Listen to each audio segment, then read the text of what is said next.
would have thought that the A-list stars in this film are just the side orders?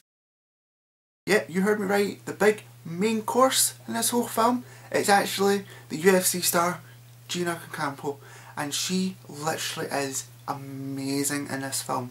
Now, I actually find it really cool that Steven Soderbergh literally made a film for her, and everything's based around her, and he actually did a really good job in this film. Art direction, everything, and the star cast for the film is endless. It's Ewan McGregor, Antonio Banderas, Michael Douglas, Charlie Chang, and the man of the moment, Michael Fassbender.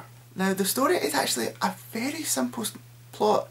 I mean, it's nothing big, extravagant. It's, you know, Gina Carano was on a mission. She's finished with that mission, comes back, gets told to do another mission for someone, but then during that mission she gets stabbed in the back, and then she's on a mission to find out who set her up and why.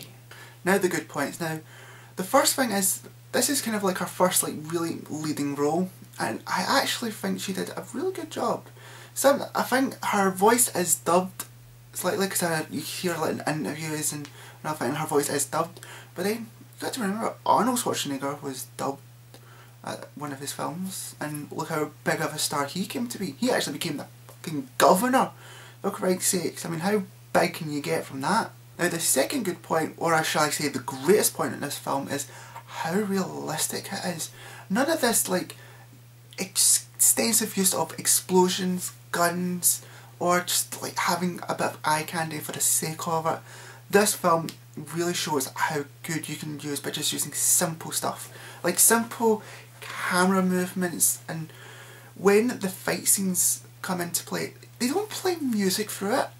You actually hear all the rough and tumble of a fight, and how awesome. I mean, she gets men on her thighs and actually goes into submission, chokes him out or kills him. And you'll notice, right, there's a fight scene where she actually has a gun in her pocket, or she's running after people, and she doesn't use the gun to kill them. She literally fights with them because she knows that they're only doing their job, and so she has no need to kill them. But sadly, there are a few things that aren't right with the film. Firstly, the film is only about an hour and a half long, and that's okay for this film, but I wish it went a wee bit longer than that.